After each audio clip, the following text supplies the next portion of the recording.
Good evening, viewers and listeners of Concerned Citizens Media. Thank you for joining me. I always appreciate your presence. Uh, it's almost more than a year now we are engaging and sharing uh, different news updates, especially on Ethiopia and other parts of the country. So I always appreciate your presence. Today is December 25th, 2022. It is a holiday. It's a Christmas for those celebrating it. So Merry Christmas for guys celebrating it. Thank you again for coming back.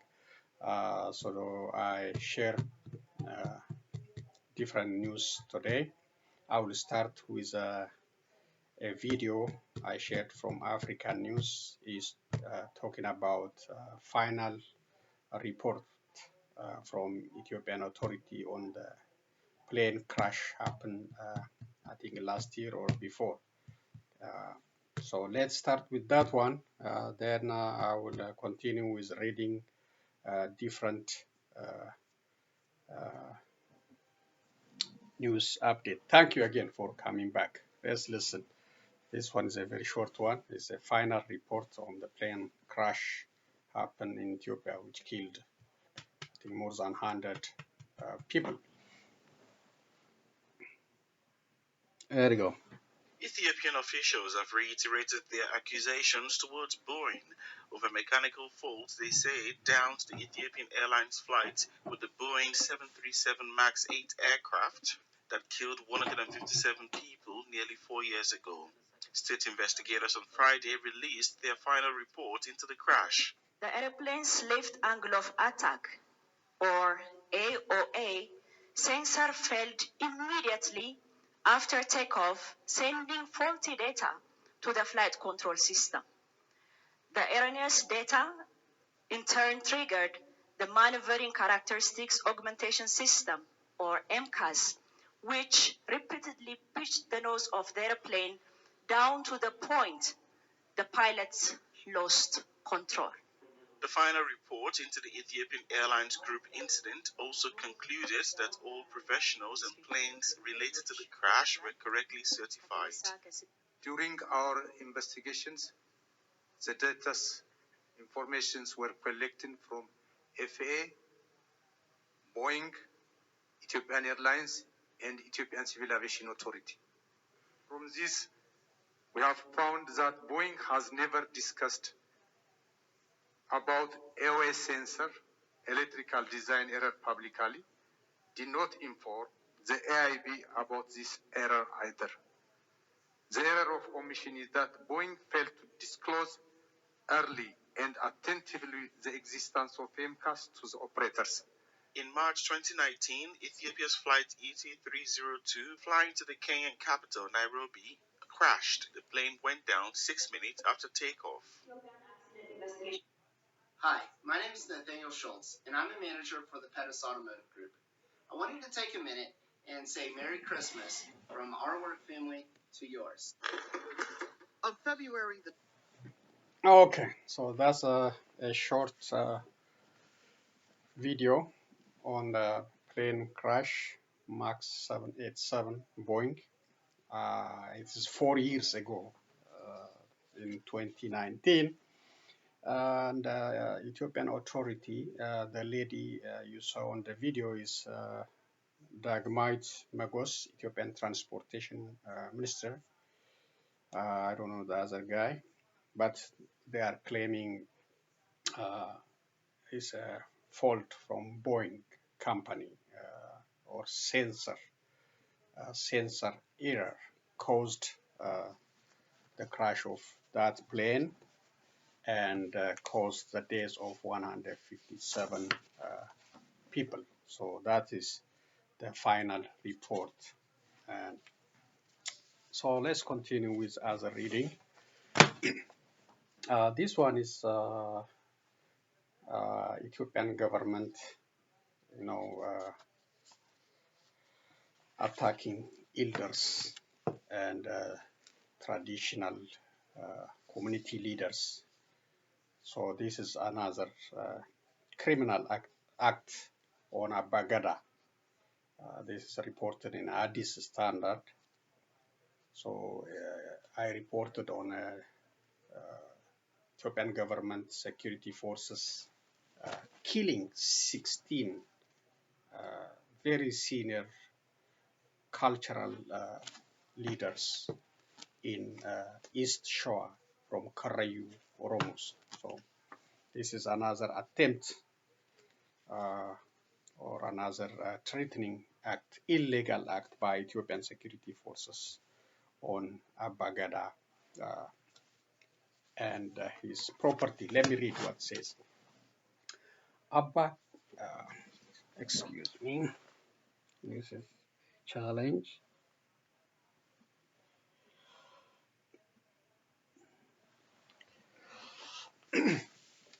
Apologies. Abba Gadaa Governor Hola accuses government security forces of death threats, looting, and detaining his son in an overnight raid. Governor Hola Abba Gadaa of the Tulama Oromo and the secretary of the Oromo Gadaa Leaders Council says government security forces broke into his house around midnight last night, threatened to kill him, and looted his properties. He also said security forces detained his son, Badane Gobana, an engineer by profession, during the overnight raid. So this was reported on December 23, 2022. The top Abba Gadaa, who resides in Meki town in East Shore zone of Oromia regional state, told Addis Standard that government security forces searched his house from 11 p.m. to 6 a.m. local time and took 200,000 birr along with other pieces of jewelry from his residence. These are not government security forces. These are gangsters, thieves. Their action is the action of bandits or illegal group, looting individual jewelries and taking money. This is not the act of the government.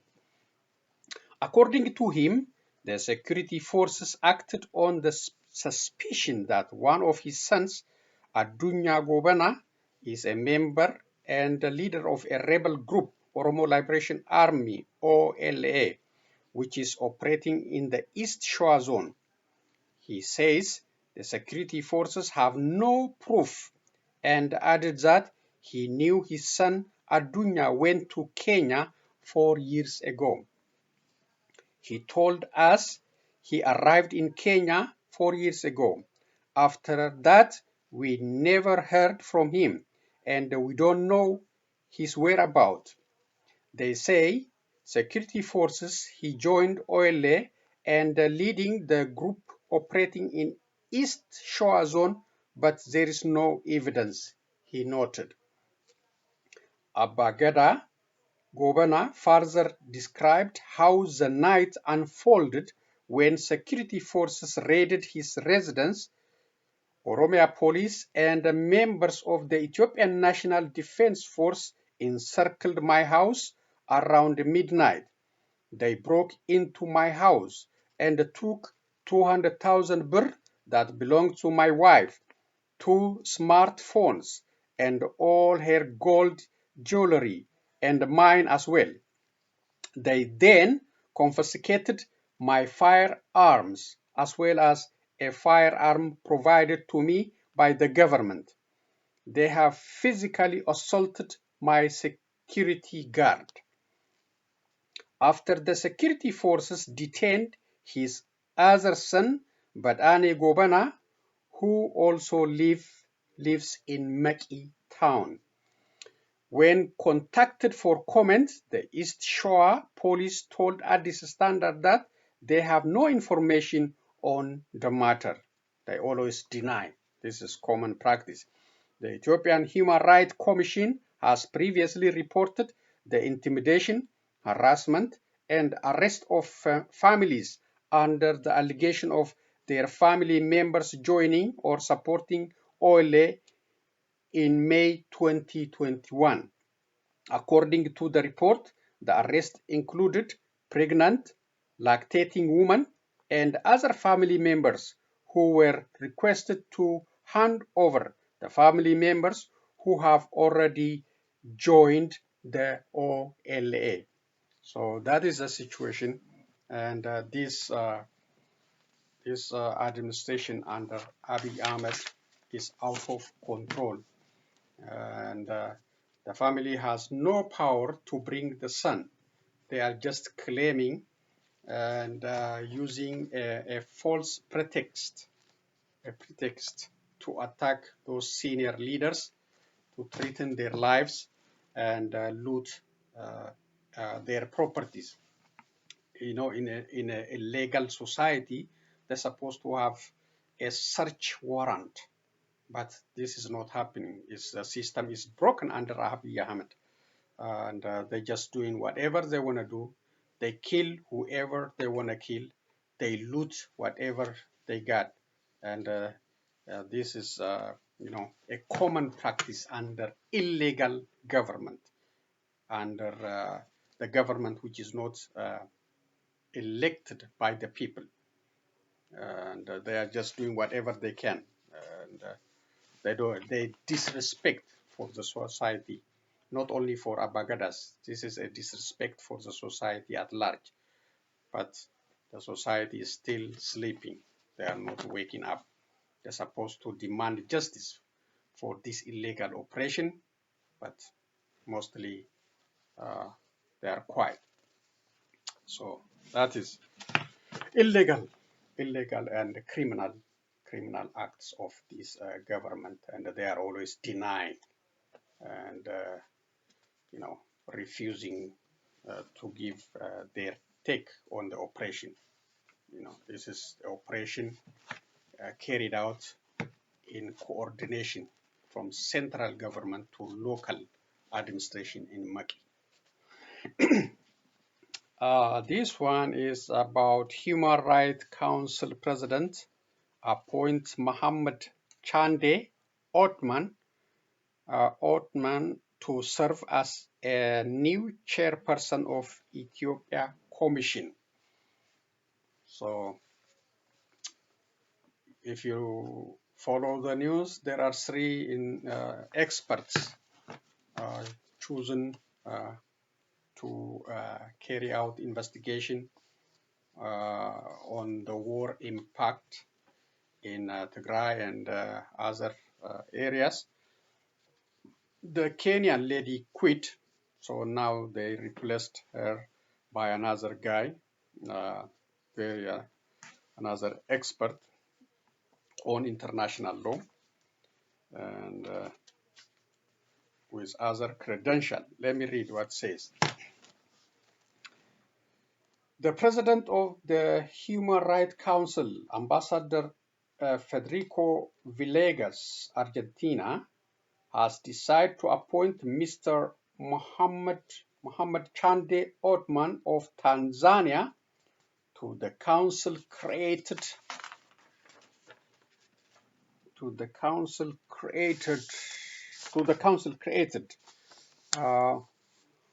Murungu as chairperson and a member of the commission. Ambassador Villegas thanks Mr. Murungu for her role on the commission and wishes her well in her future endeavor. A former Chief Justice of Tanzania from 2010 to 2017, Mr. Othman was appointed by UN Secretary General Ban Ki-moon in 2015 as a chairperson of the independent panel of experts on the Dag Hammarskjöld Hammarskjöld investigation. In 2019 and 2020, he served as a member of the Independent Expert Review of the International Criminal Court and the Rome Statute system, having been appointed by the Assembly of State Parties of the Rome Statute of the International Criminal Court. Mr. Othman's previous experience include that of Prosecutor General of Timor-Leste 2000 to 2001, Chief of Prosecutions of the International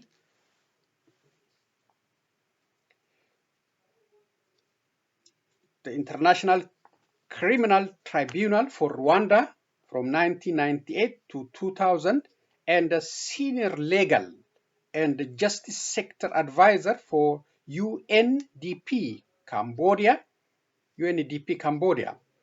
He has also served as a member of the United Nations Human Rights Council's High-Level Commission of Inquiry into the situation in Lebanon following the Israeli-Lebanon armed conflict in 2006, and as the UN Human Rights Council's independent expert on the human rights situation in the Sudan from 2009 to 2010.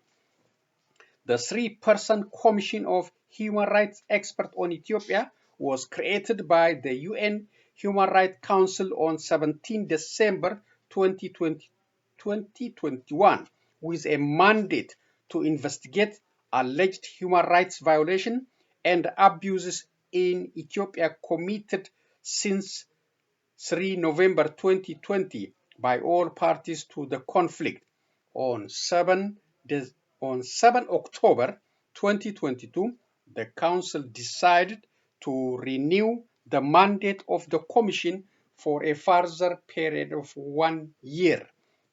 The Commission is scheduled to deliver its next update to the Human Rights Council during its 52nd regular session, 27 February to 31 March 2023. So the final report on their investigation, all about war crimes, genocide, rape, and looting, whatever they find out in Tigray or other war-impacted area, they will report it to us next year, 2023, between March and February.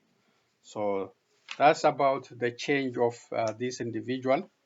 This is high-level expert joining the two group, the two individuals.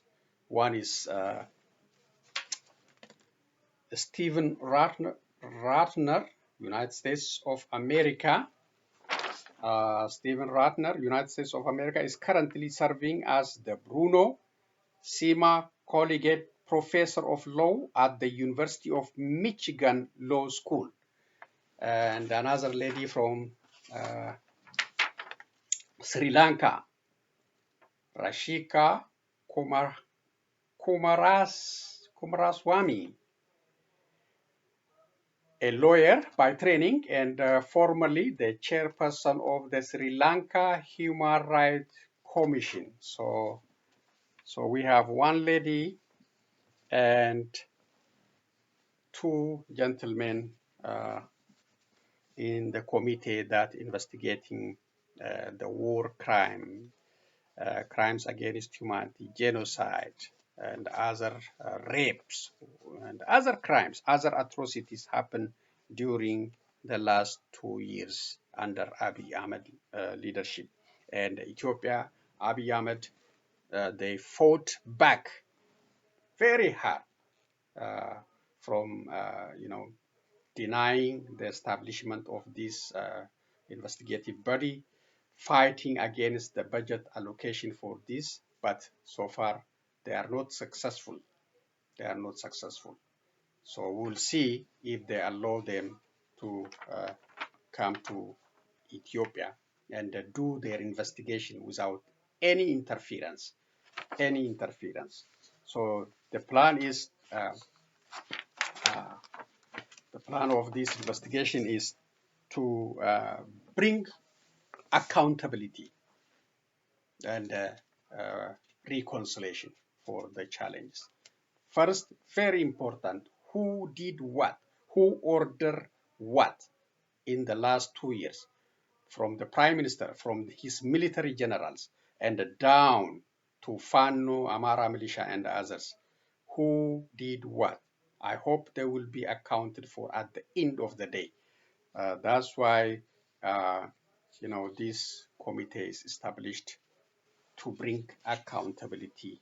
And finally, after accountability, reconciliation in that country. But we will see if Ethiopia is ready to cooperate with them, allow them to investigate without any interference. This is for 1 year. I don't think it's enough 1 year, but they might extend it depending on their work. But they are approved. They have the budget to investigate the crime committed in Tigray and other war impacted areas. So we'll see.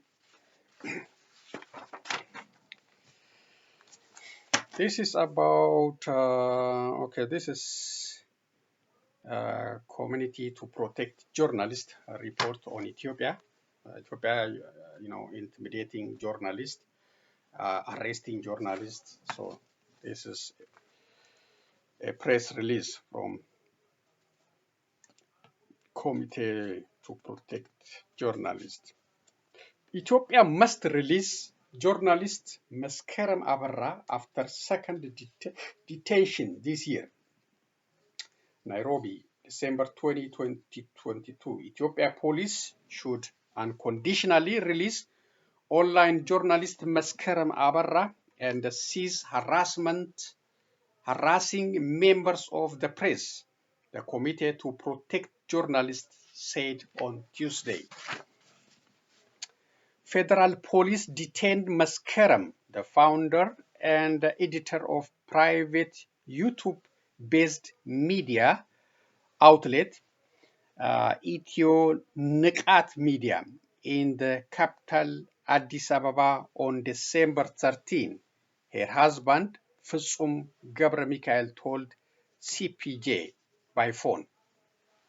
On December 15, a federal high court extended her detention by 14 days for police to investigate allegations that she incited violence, disseminated misinformation, and defamed the military through Ethiopian Media and social media platform.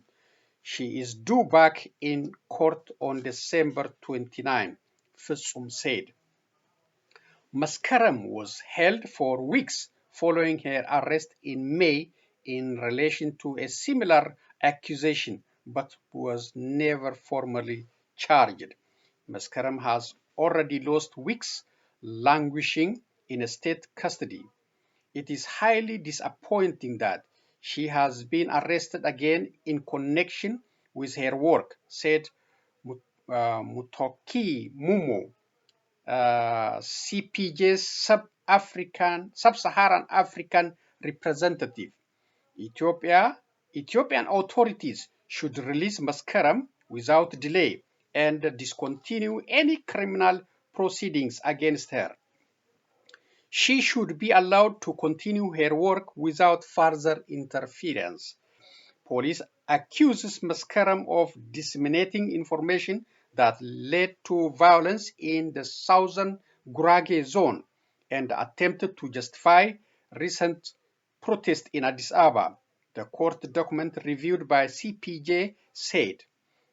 They also accuses her of encouraging the creation of vigilante groups, calling on members of the public to go on strike and block roads, and defaming the Ethiopian National Defense Forces. The document didn't cite specific videos or posts. Meskerem had recently covered protests that called for the Gurage zone to become an autonomous state and argued that the right to demand a referendum on the issue is constitutionally protected. She also denounced the detention of protesters in Addis Ababa. Credit for this one, CPJ.org. So that's another criminal act of Ethiopian government under Abiy Ahmed. He don't want independent journalists. So he's intimidating them, harassing them, and bringing false accusation to the court, so to drag them in the system, and sometimes asking too much money on the bond.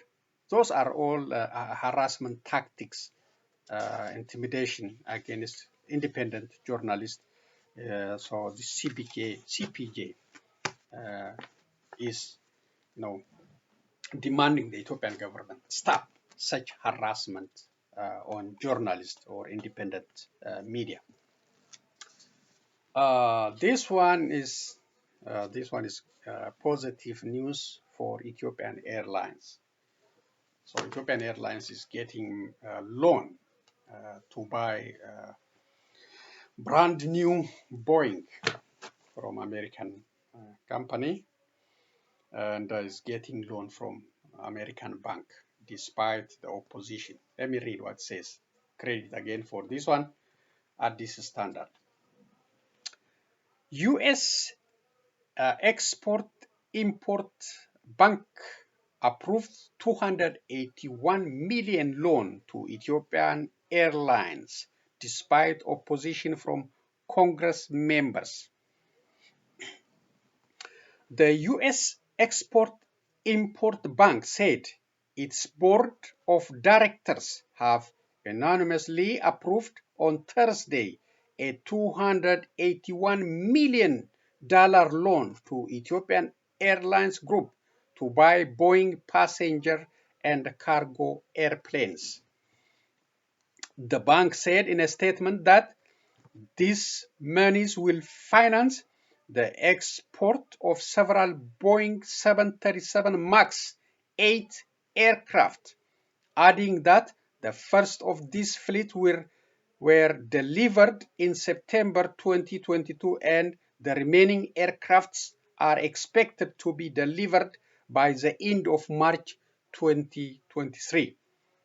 U.S. Embassy in Addis Ababa tweeted on Friday saying that the partnership between Export-Import Bank and Ethiopian Airlines is another example of American and Ethiopian cooperation for shared prosperity. Things are changing. These are one of the signs. United States is, lessening its pressure because of the peace deal signed between Tigray and Ethiopian federal government. So they are ignoring what is happening in Oromo. That's a bloody war. So they're just now relaxing the loan. Next time maybe Agua they will allow Ethiopia. So this is another lessening the pressure on Ethiopia. Abiy is happy. He's happy on this. They worried too much, but now they are getting relief from the United States because of the peace deal signed between Tigray and Ethiopia. So we need our Oromos and the friends of Oromos to put more pressure on Ethiopia, on United States and other Western countries, to take seriously what is happening in Oromo region. The approval of the loan came despite opposition from 3 members of the U.S. Congress who asked for the loan to be delayed until certain conditions are met with regard to the implementation of a peace agreement reached on 2 November between the Ethiopian government and the Tigrayan forces, ending a 2 years war. In a letter written to President of the U.S. Export-Import Bank, U.S. Secretaries of State and Commerce, the three members of the Congress, Brad Sherman, Ann Umar, and James P. McGovern. Peace process has not yet resulted in the kinds of full access, unfettered access, and the massive scale up of medical and health assistance that the people of Tigray need. Adding that the Ethiopian government has still not restored full services to the whole region, the whole Tigray region, saying there is no timeline for the restoration of internet, telecommunications, and banking that were cut off when the war began in November. The letter also accuses the loan recipient, Ethiopian Airlines, for having direct roles in the conflict, saying that Ethiopian Airlines planes were used to transport arms between Addis Ababa and Eritrea in violation of international aviation law, an allegation the flag carrier refutes. So despite this strong opposition, now the U.S. bank is allowing the loan to go ahead, $281 million. So this is, to me, this is a sign of relaxation on the U.S. authority side, on Biden's side. Secretary Blinken and the other senior officials, they are relaxing their pressure. They are relaxing. So they cannot even wait their investigation, the war crime and the other claims carried out in Tigray and other war-impacted areas. So that's a sign. This one is about Afghanistan. So let me read. Afghanistan also banning girls and women from working in NGOs and also attending universities. So that's a challenge for Afghanistan. 3 foreign aid groups suspend work in Afghanistan after Taliban bars female employees. This is from CNN credit. 3 foreign aid groups said Sunday that they were moving to temporarily suspend their operation in Afghanistan after the Taliban barred female employees of non-governmental organizations from coming to work. We cannot effectively reach children, women, and men in desperate need in Afghanistan without our female staff, aid organizations, Save the Children, Norway Refugee Council, and CARE International said in a joint statement on Sunday. Without women driving our response, we would not have jointly reached millions of Afghans in need since August 2021, beyond the impact of delivery of life-saving assistance. This will affect thousands of jobs in the midst of an enormous economic crisis, said the statement, which was signed by the heads of the 3 NGOs.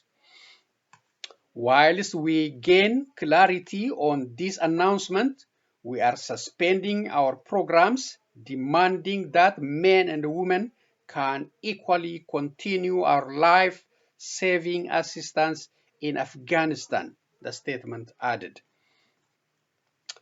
The Taliban administration on Saturday ordered all local and international non-governmental organizations or NGOs to stop their female employees from coming to work, according to a letter by the Ministry of Economy sent to all licensed NGOs.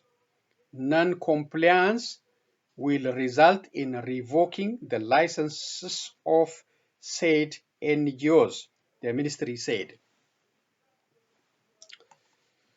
In the letter, the ministry cites the non-observation of Islamic dress rules and other laws and regulations as a reason for the decision.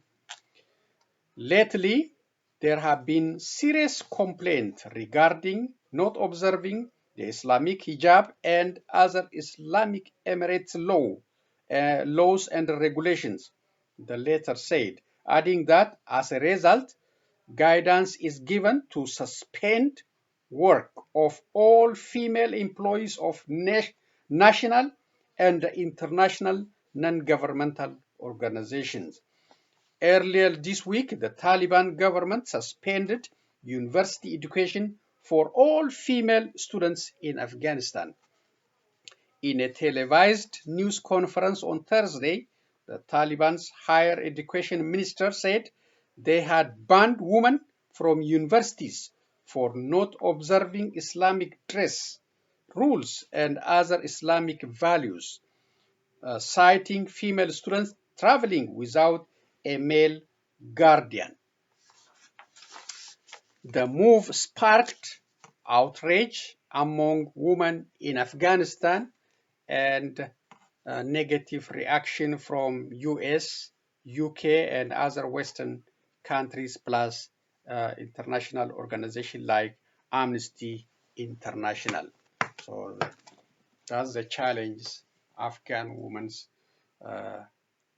deal with it under Taliban. Very, very harsh, very tough. It's a discrimination in another way against women, not allowing them to work, unless the Taliban provide uh, what the family need, to feed their children. I don't think the Afghanistan have that capacity, so, but they decided and will follow it, and we'll see. The impact will be huge. It's a discrimination against women not to work freely and to join the university, just by claiming religious values and hijab. This is a tough one.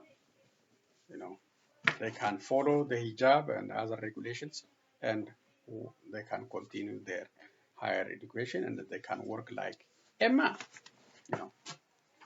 Nothing wrong with following the hijab or following the value of the Taliban, but they are tough. They are going back and bringing back their rules, harsh rules. So that's all I have for today's reading. Let's continue with U.S. foreign policy or diplomacy and the global challenge, and plus other videos. Thank you again.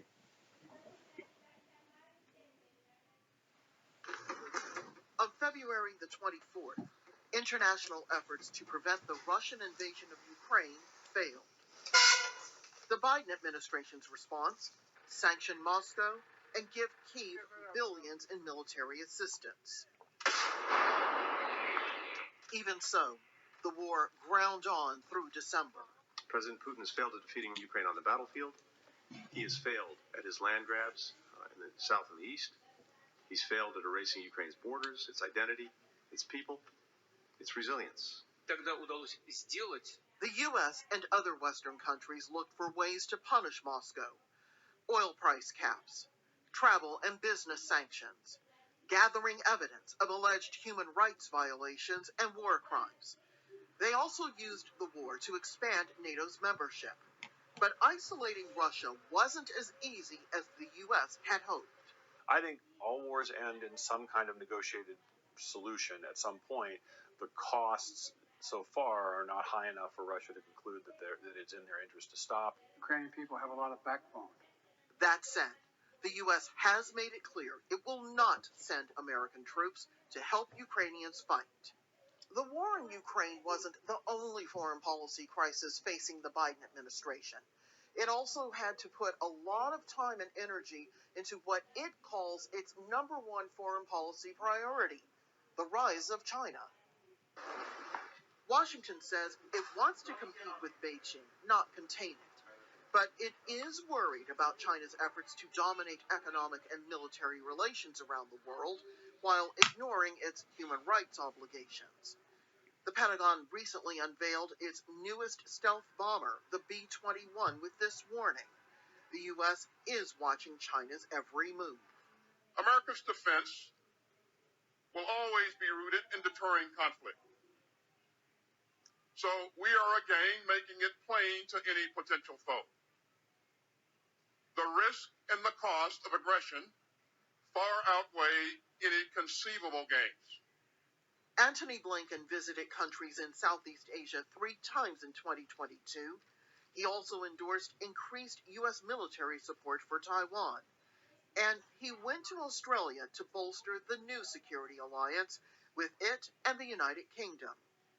Blinken also made 4 trips to the Middle East, a region where Beijing has tried to build closer economic ties. There are a lot of opportunities for U.S. firms, for U.S. businesses, for U.S. persons to engage with, interact with, do business with every day with people in these parts of the world. China's just taken the lead on that because they see an opportunity. Efforts to recalibrate ties with Saudi Arabia were complicated. Despite a presidential trip to Saudi Arabia in July, the U.S. is now reviewing its economic and political relationship with Riyadh because of a rift over global oil prices. Critics have also attacked Washington's decision to not let the fiancé of Jamal Khashoggi sue Crown Prince Mohammed bin Salman for the journalist's murder in 2018. The U.S. made little progress in resurrecting the nuclear deal with Iran. It's not clear when a new round of negotiations will happen. Prospects for peace talks between Israelis and Palestinians were also dim, though late in 2022, a new special representative for Palestinian affairs was appointed. The U.S. and its allies couldn't stop North Korea's nuclear weapons program, or even prevent it from test-firing dozens of ballistic missiles. And despite the anarchy on the streets of Haiti's capital, the U.S. and other countries have yet to decide if they will send in armed troops. This at the request of President Ariel Henry. Looming over all of this, though, is the war in Ukraine, a challenge the U.S. has argued must be defeated if respect for the rule of law and for self-determination is to endure. Rosalind Jordan, Al Jazeera, Washington. Today, I'm going to convince a stranger to drink mud. Let's do this. Excuse me. Are you a coffee addict? Yeah. That's what I thought. Take her coffee.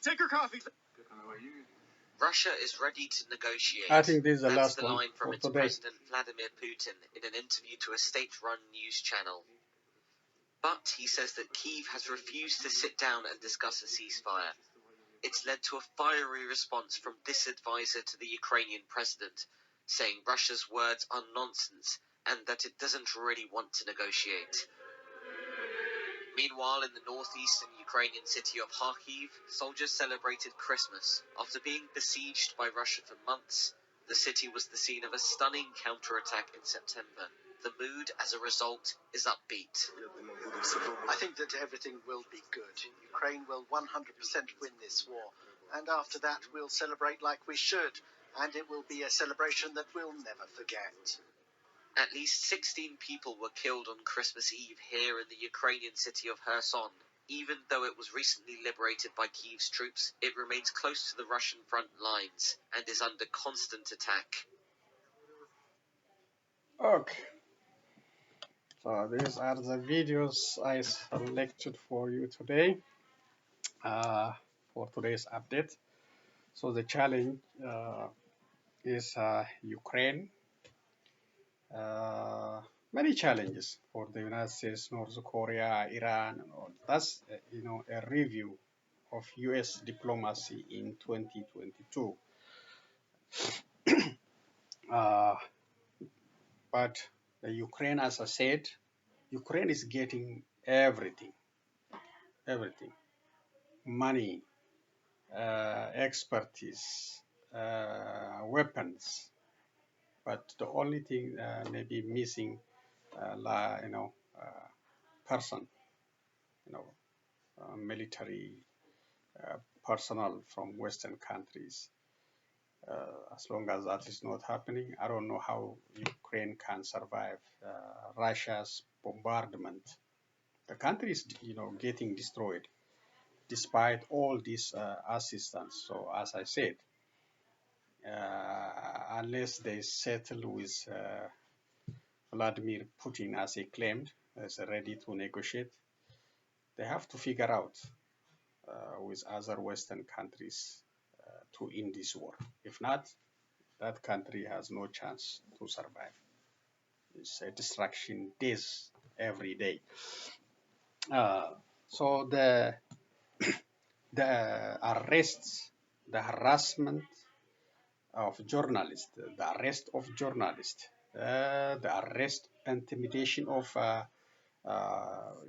culturally iconic figures in Oromia and other parts. It should be challenged by citizens. Oromos, I don't know what they do. Oromos living in Maki, when their leader, Abba Gadaa, house looted, raided with illegal undercover operatives, and their leader is threatened with death.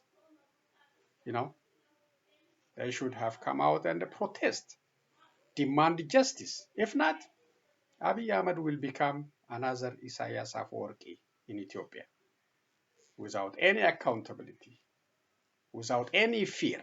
The people has power if they know how to use it, how to challenge it, like Sudanese and others who come out every day on the street to demand change in the government. Ethiopians, your silence is killing you. This guy became out of control. Prime Minister Abiy Ahmed became out of control in that country. He can send soldiers, he can send his undercover operatives to kill you, to destroy you, to loot your property. Because you are silent, you are not acting, you are watching. Unless that is changed, this guy will become the worst dictator in that country. So that will be my closing. And again, Merry Christmas for those celebrating the holiday. And, enjoy it. I will be back with other news update. Please share, comment on my video, like my video. It's growing slowly. The subscription number is growing slowly. It's I think close to 109. So we started from zero, so we are growing slowly. So thank you for that. Please share with family and friends so we can increase the subscription and be the voice and share news updates on Ethiopia especially and on other global situations. Thank you again and be safe and see you again. Good night.